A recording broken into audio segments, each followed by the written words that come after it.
Yo, I'm not even gonna say Eddie Munson is gonna return. I don't think he will. Anyways, we're ready to get right into it. Let's get it. Here we go.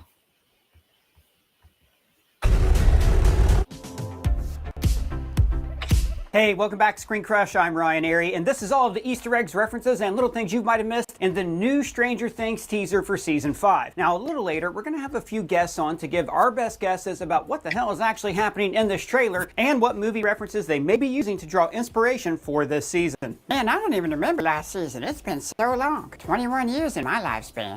Okay, so let's do a quick recap, since, half the teaser is a recap anyways. So last season alternated between showing the events in March of 1986 and Eleven's childhood in the Hawkins lab. In those flashbacks, we met number 1, aka Henry Creel, who had powers even stronger than Eleven's. They fought, and she pushed him into Dimension X, and he became a creature known as Vecna. And Vecna has been the big bad behind everything in this show. We also learned that the Upside Down was actually just a snapshot of the real world created when Eleven opened the gateway back in 1983. Throughout the season, the team was split up thousands of miles apart. Joyce and Murray went to Russia to save Hopper from a Russian gulag, where they fought Demogorgons, while others drive from California to Indiana. And along the way, Eleven goes to a new government lab where Dr. Brenner, who did not die, restores her powers. Back in Hawkins, the rest of the kids learn that Vecna is connected to a family murder inside of a house that happened in the 1950s. And then they make good friends with Eddie, a dungeon master who has been accused of murder after Vecna took control of a high school girl's mind and killed her. So now Vecna has laid his eyes on Max, and they barely save her with the power of Kate Bush. Mostly everybody reunites. Eddie sacrifices himself, Eleven brings Max back from the dead, and they almost win, but Vecna succeeds in opening up a gate to the Upside Down, making Hawkins look like hell on Earth. Now, the official story is that there was an earthquake, but some people in town probably believe that Eddie's little D&D group, the Hellfire Club, somehow opened up a literal gate to Hades. Now, the last season was in March of 1986, and it was released 3 years ago. Obviously, the child actors have aged up a lot since then, so they've jumped forward a year and a half to the fall of 1987. So this places the season a full 4 years after season 1, which that's kind of perfect. The show is about growing up, so setting the series over 5 years as the kids age from 8th grade to their senior years is a great metaphor for their own growth and maturity as the years have gone by. Now, as we go along breaking down the teaser, I'm going to point out a few behind the scenes facts that have been released about the show because they provide some clues about what we can expect this season. The trailer begins with Joyce recounting the first season to Will. I think about that night all the time. Now, we see this structure a lot in trailers for a final chapter, like how Obi-Wan narrated over the prequel footage in that first trailer for Revenge of the Sith. For over 1,000 generations, the Jedi Knights were the guardians of peace and justice in the Old Republic, before the Dark Times. It's reminding us of why we like Stranger Things and how far we've come, but it's also showing how the season is coming full circle. Noah Schnapp, who plays Will, has hinted that the connection between Will and Vecna started everything in this show and has a beautiful payoff at the end. So Joyce recounts the night that Will disappeared as we run through the events of the show. But I'm also wondering if there's going to be hints in how they edited this. So we start on the search for Will, and then we see the boys find Eleven in the woods. But notice the edit here. The night it came for you.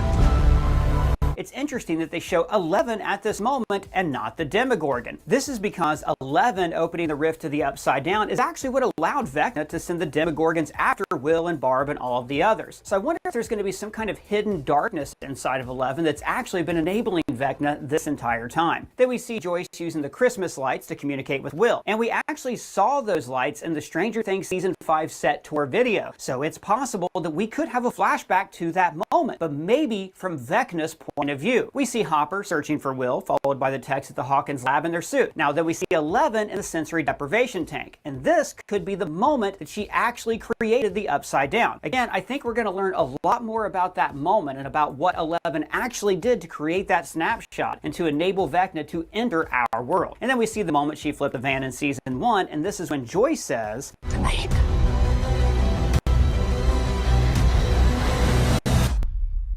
All of this started. Making me think there is definitely a reason why Vecna chose Will. I think we're going to relive that night from the point of view of young Will, maybe using the same de-aging technology that they used on Millie Bobby Brown last season. And I think that the true mystery of the show is going to be connected to the first few minutes of the series. And we're going to find out that the answer was under our noses all along. Hey, person, guess what? What? I got you a present because, you know, you're my special guy. Oh, what? This? All right, let's see what's in here. Whoa!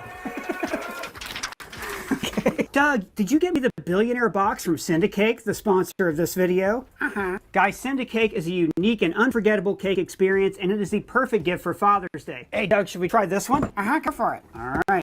Now, back to what I was saying. And then we go into season 2. We see Hopper in the tunnels under the pumpkin patch. Will seeing the Mind Flayer for the first time. Jonathan and Nancy getting closer. And this is a cool contrast to the shot later in the trailer where we see Nancy using a shotgun to kind of show how far they have come on their journey. Then we see 11 closing the gate while wearing her Chicago punk clothes. Yeah, I didn't like that episode. That is one of my favorite episodes of the series, and I will die on that hill. Next, we go to my least favorite season, season 3. We see them fighting the Mind Flayer in Starcourt Mall and the death of Billy, taking us to season 4 with Max visiting his grave. And then Eddie in the Upside Down, as we hear Will say, "We failed." And this is going to be like a major part of this season. After every season of the show, the heroes believe that they won. Like there were consequences like Hopper's death or 11 losing her powers or the deaths of many supporting characters. But for the most part, the team has never had to grapple with failure. But now they have truly lost. The Upside Down has come to Hawkins and Vecna has won. And then we see Vecna in his house, but in the Upside Down, the moment he revealed his true identity. Max barely escapes from him at the graveyard, followed by 11 getting back her powers in the lab, and then ending on the shot of everybody being reunited at the end of the season overlooking hell on Earth. So that takes us to the new footage. This first shot shows Joyce in a barn holding an axe. Now this is obviously a callback to season 1 when she chopped a hole in the wall to see Will in the Upside Down, which of course was a callback to Jack Nicholson taking a hatchet to a door in The Shining. But notice that here she's in a barn, which could be Merrill Wright's farm. He was the owner of the pumpkin patch that was infested with vines in season 2. In the background we see Will and Robin, and we know that Joy and Robin will be doing a team up from behind the scenes photos that have been released. And just above them, I think this is Jake Conley as Garrett. We see him cowering behind Mike a little bit later in the trailer. Let's actually hope he has a better lifespan than most Stranger Things supporting cast members.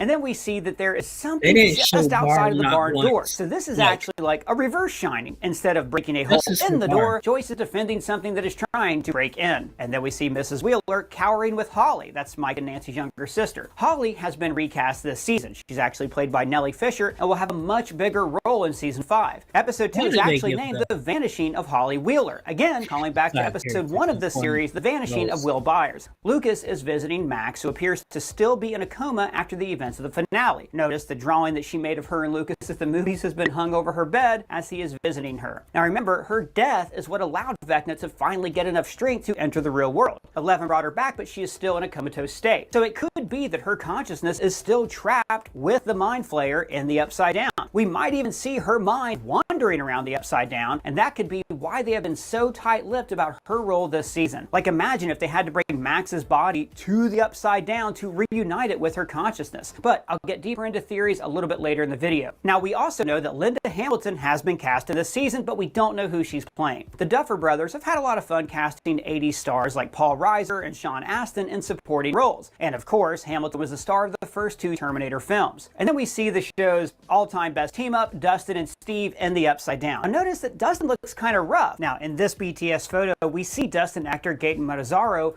looking like he's just been beaten up. And in this BTS footage, we can see the stunt coordinator working with Gaten at the graveyard. The channel Michael J theorized the bullies from season 4 were desecrating Eddie's grave because they blame him for opening this hellmouth in Hawkins. But then Dustin rises to his friend's defense and gets beaten up. Then we see Hopper and 11, and notice Hopper has a big beard, marking the passage of time and potential conflicts with Thunderbolt's filming. Ha ha ha! Yes. 11's powers seem to be out of control as alarms are bearing down on them. I think this is the same government facility we see at the end of the trailer, and that makes sense that the military would build a base on top of the rift to the Upside Down. And then there's this enormous growth, which could be the border of the Upside Down. Now, we've asked this before, like when 11 created the negative image of the world, did she duplicate the entire planet or just Hawkins and the surrounding areas? And we also see something growing in this wall. This could be egg sacs similar similar to the eggs of the xenomorphs in the movie Alien that of course were referenced when Joyce and Hopper entered the Upside Down in season 1. I think this is Jonathan and Nancy looking at the wall, even though the trailer edits make us think that it's Steve and Dustin looking at the wall. And then we see Mike protecting new characters, including Garrett. I really like that the middle school kids are now older, so they are the ones who are looking after a precocious group of youngsters who are maybe doing their own investigation into the Upside Down. Joyce and Will are behind them, and behind them we see a dead soldier on the ground. So this is likely in the same government facility that we saw earlier. And then we see something pounding at the floor that's over the rift. Notice these metal plates are clamped into place, but the monster is still able to break through, appropriately, from the floor to show it's coming from the Upside Down. And we end with Will looking up, probably at the Mind Flayer, and screaming.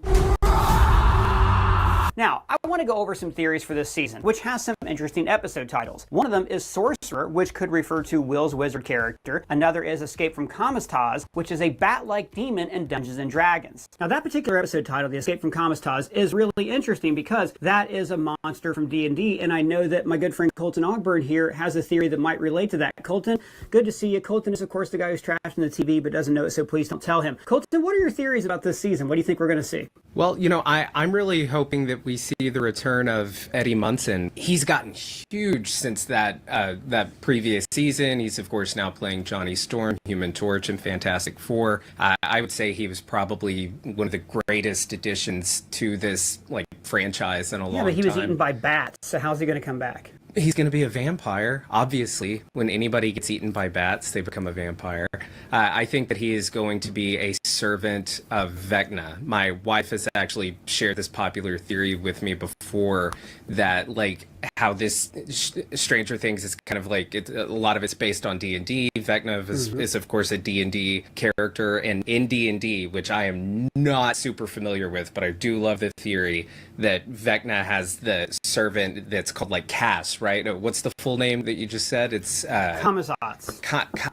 Vampire servant of Vecna. I think that Eddie, when he gets attacked by those bats, we're going to see our beloved hero that everyone is so crazy about, absolutely adores. Of course, we see him return as a bad guy, and, everybody thinks he's hot, which, he is. So, of course, give him the vampire teeth and the glistening eyes. I think that'll work really well. So that's what I'm hoping for. And maybe they had that.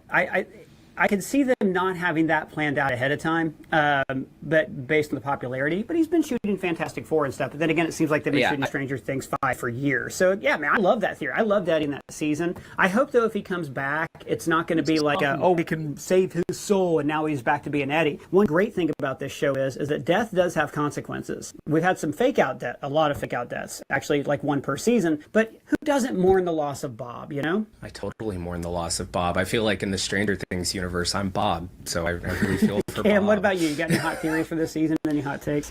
I've got more of a question, which is, how do we think they're going to deliver on this this emotional connection between trauma and the Upside Down? Because I feel like a lot of the characters that we've seen interact with the Upside Down, whether that's Max or Billy, who... Well, Hopper, season 1, going and saving Will, was him.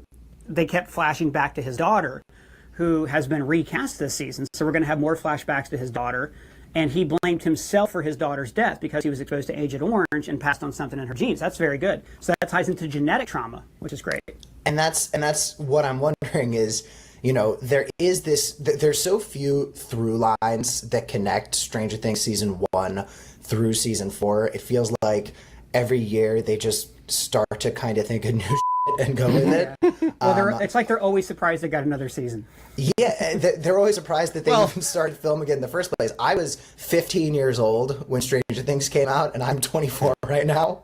So I feel like, the way that I grew up with Guardians of the Galaxy, I feel the same way about Stranger Things. It's just something I was working in this video store when the first season came out, and I've working in this video store now. Yeah. With Netflix, you can't blame them for being surprised that they got another season. They are pretty notorious for just because the streaming model says that basically after 3 seasons you're done. You're not going to get any more viewers, so they don't care anymore. Yeah. I hope there's a book one day, sort of like the book about how the MCU came together. That's just here's why Stranger Things happened over 10 years. Here's 300 pages explaining it's a victim of its own success, where they didn't want to rush out the next season. They want to do what True Detective did, and they also just had these actors who became really in demand and were harder and harder to nail down. I love your thought, though, on the trauma connecting everything, because as we learned last season, the Upside Down was born of Eleven's trauma. When she opened up that rift, she was actually creating a snapshot of the Upside Down at that moment. I think that's super interesting, and maybe you can actually predict these characters by saying, this is where they are, where the characters are, so that will inform what happens to them this season. And it is interesting. We did just watch David Harbour walk into an alternate dimension defined by people's trauma in the movie Thunderbolts, where the void was sort of a little bit like the Upside Down and connected to it like that. But yeah, I think that Stranger Things has a real opportunity in this last season to hit a very heavy emotional chord by saying, okay, the way that each of these characters has.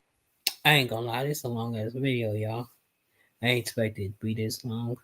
Anyways, appreciate y'all.